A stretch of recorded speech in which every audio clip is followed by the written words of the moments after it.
my question to you is there a soul? Well, in my personal approach, I'm really cautious with beliefs. Because what I tend to see in others and in myself is that we have really deep fears being human, and to quiet a lot of those fears, we make beliefs. And I think they can be really dangerous and manipulative and delusional. If I try to believe something that I'm not a materialist by any means. Like, the invisible spirit realms are just as real to me as this physical realm. Yet I am really cautious with accepting beliefs, and I try to unravel some of the beliefs that I take on automatically. I think it's really, if we talk about the fall out of the Garden of Eden and why that was our fall out of harmony with nature as a species, tracing that back, a good answer that I feel for that is the fear of the unknown.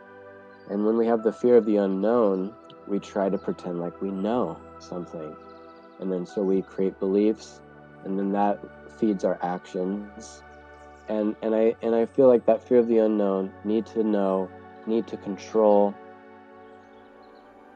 is really the cause of why we're destroying our own home, the earth, right now, is meddling in natural processes that work just fine without our control. So I'm really cautious with believing things just for the sake of it. So can I ask you, am I hearing you say that you're someone who just brings in, you either don't bring in a lot of stuff, or you bring everything in and you just let it all just sort of sit, and you don't hold on to anything tightly? Right.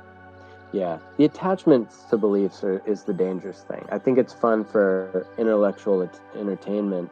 And a lot of the spiritual traditions that I respect, Buddhism especially, they believe deeply in reincarnation and souls.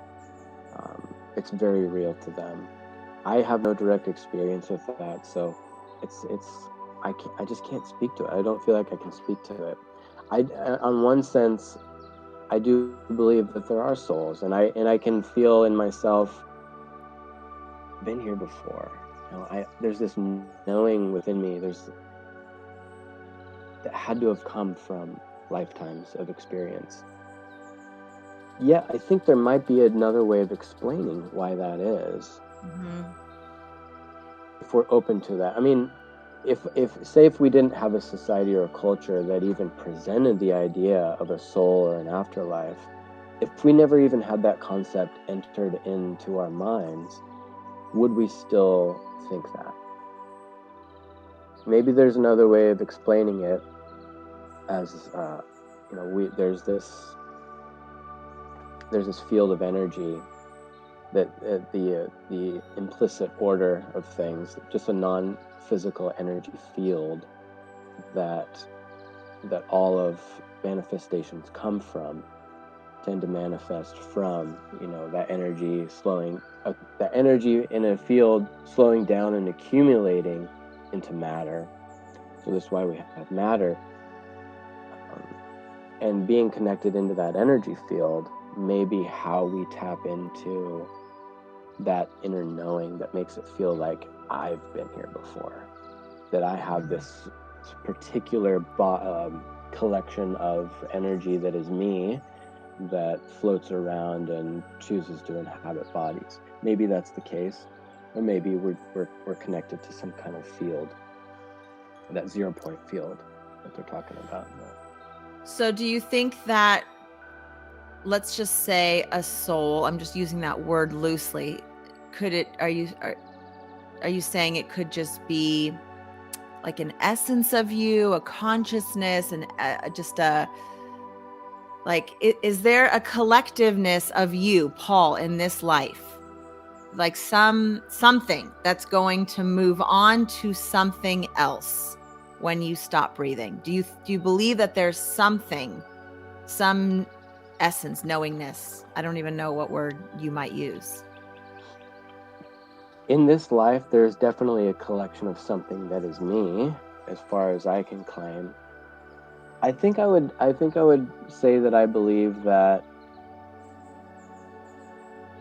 when I die, what I could say for sure is that the energy and matter collected by my being in this lifetime becomes usable elsewhere when I die. That I can say confidently. I feel that, at least. There's some, whatever it is that organized me into a human being, that the energy of me will disperse and the matter of me will become usable elsewhere. So that's the very least I could say. A step beyond that, I could say that we return to an oceanic human soul where we are mixed with the collective thought field that is the implicit order that tends to manifest as human bodies.